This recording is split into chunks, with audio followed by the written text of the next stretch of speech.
Hello everyone and welcome back to AFL This Week. This is a series where I bring to you the craziest things that has happened across the AFL over the course of a week. Now, what's been happening in Australia across the week, or should I say across the fortnight? Yes, I do apologise that I didn't do a video on this last week, but I had school stuff to worry about.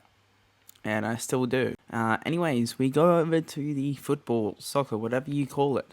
And Australia are theoretically one win away from reaching the 2026 FIFA World Cup. First, in this international window, they defeated Indonesia 5-1 at home, where probably 40% of the crowd were Indonesian fans, and 2-0 away in China. Unfortunately for us, we have both Japan and Saudi Arabia to play against.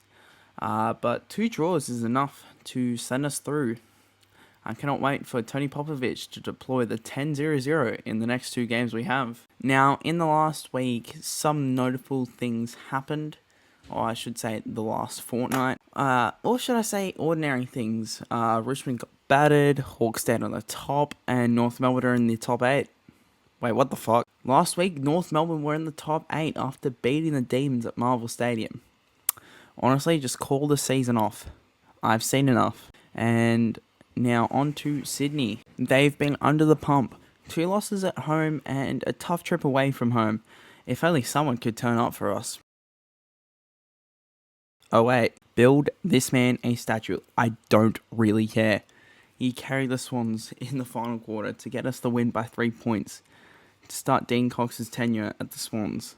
And might I also say, Joel Amati, absolute legend. Moving on to the actual week of the AFL, and it was really snooze fest for both Swans and Collingwood supporters, as the early season bye happened. Seriously, the perfect way to do the opening round is to start in round 1, but with the 4 games in Sydney and Queensland to also be happening.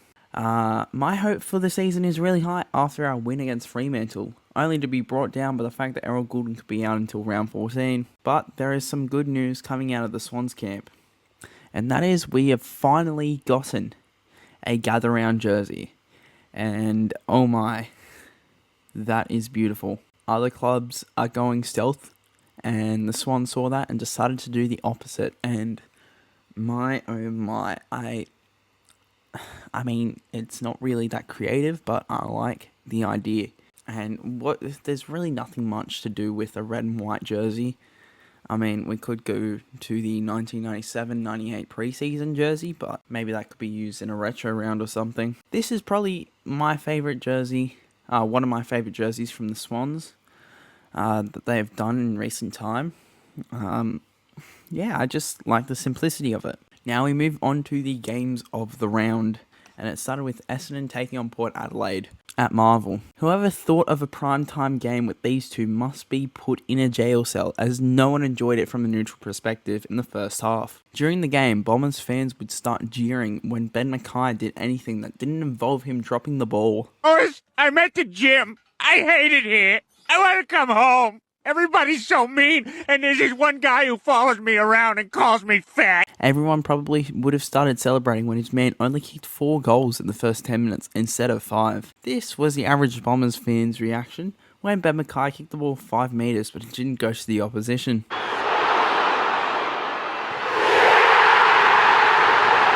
I forgot to add this in to the video, but my view on this is that Ben McKay really shouldn't have this much pressure on him. I know he might be one of the most expensive defenders, but seriously, I don't think that it is the right thing to do.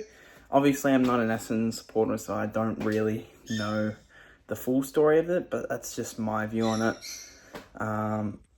Yeah, anyways, let's get back into the video. Bombers fans would actually be cheering at the end of the game as they ran away with the result, winning their first game of the season. Port really thought defeating a bunch of high schoolers would get them back into the form. I'm still not over from round 21 last year. I almost forgot about this during the script making, but this mark from Mitch Georgiades was an absolutely incredible mark. On to the Friday night, and once again it was at Marvel, and again with the roof closed. Don't know why Marvel Stadium is having the roof closed. on a hot night. People are probably losing weight being inside the stadium. Anyways, it was a clash between Carlton and the Western Bulldogs, and both teams wanted to get out of the loser's circle. The Dogs are coming off of a controversial loss to the Pies, and I cannot believe this happened during the 1 week I wasn't doing an AFL This Week video, and Carlton hasn't gotten over losing a 41-point lead to a bunch of P-platers. But as the game started, Carlton started to pile on the pressure. I remember turning on the TV during the second quarter and seeing Carlton up 35-11. They were dominant, and Daniel Gorringe, or should I say Richmond, Hawthorn, whatever the hell, how many teams have beaten Carlton this season, Gorringe, said that he would change his hair colour if the Dogs won, and it looked like he would be fine. Like, come on, you really think Carlton would choke another lead? Like, you must be kidding. Oh god. The Dogs managed to steal the win away from the Blues as they moved into the top 8. This is now the 7th time Carlton has started a season 0-3 in the last 14 seasons. It's safe to say Lil Dan got a new hair colour. Don't laugh, Ollie. I'm not.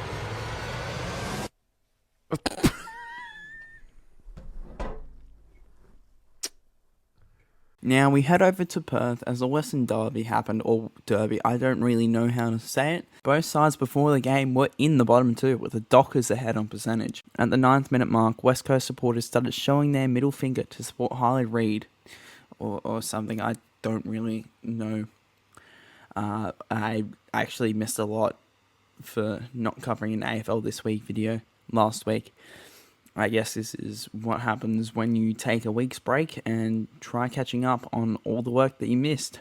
Anyways, this game started out with a lot of errors on both sides, but after quarter time there weren't really any errors made. Debutant Isaiah Dudley, who, by the way, is related to Keziah Pickett, Eddie Betts and Sean Burgoyne, made a name for himself as he kicked multiple goals in the first quarter to help his side out. Harley Reid decided that he was done ghosting in this game and took a screamer to try and help his side out. I'm not really sure he was ghosting or whatnot. He's still learning the game. Unfortunately, that didn't help as Fremantle won their first game of the season. Caleb Sarong, 4-time winners of the Derby medal. Just one final one. My mum who's watching, she's in hospital at the moment in Tassie, so love you very much, Mum. Hope you get better soon.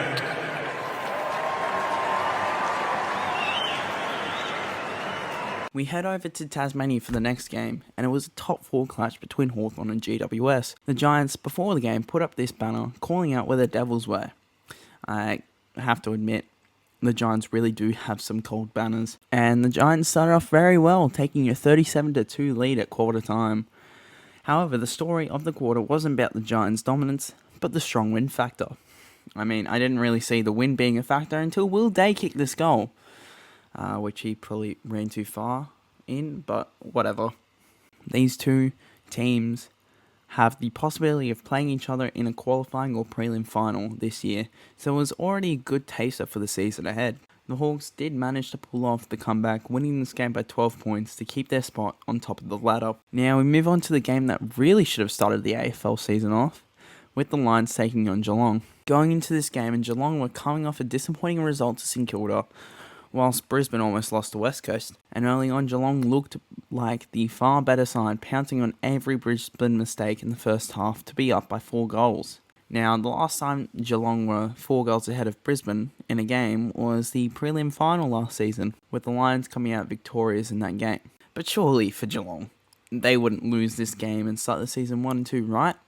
Think again, as that is exactly what happened. Geelong's dominance in the game faded as the game progressed, as the Lions pulled away to be 9-point victors. Levi Ashcroft kicked the first goal of his career as he helped the Lions start the season 3-0.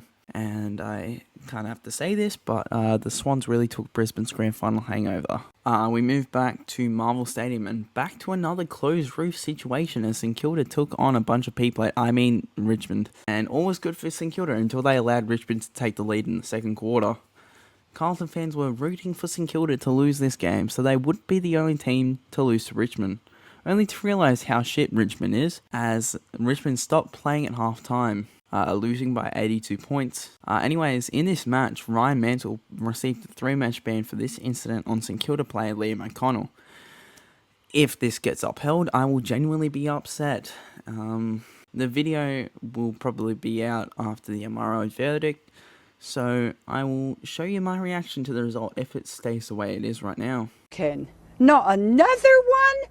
Oh, for God's sake. We move on to the only game played at the MCG this round, with Melbourne taking on Gold Coast. I'm sure a bunch of people turned up for this game. This would be Gold Coast's only game at the MCG this season, unless they make finals. I just realised that the 2 expansion clubs played against Melbourne for their only game in the MCG.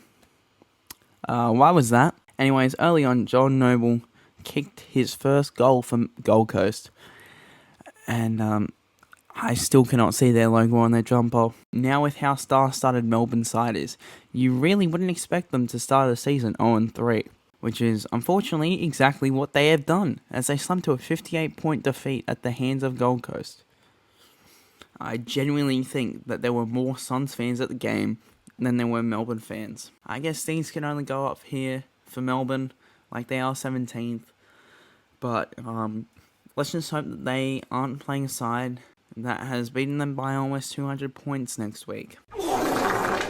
Now, on to the last game of the round that I haven't talked about. The Crows took on North Melbourne at the Adelaide Oval. Before this game, there was a bit of hype as both teams were in positions on the table they hadn't been in for a while.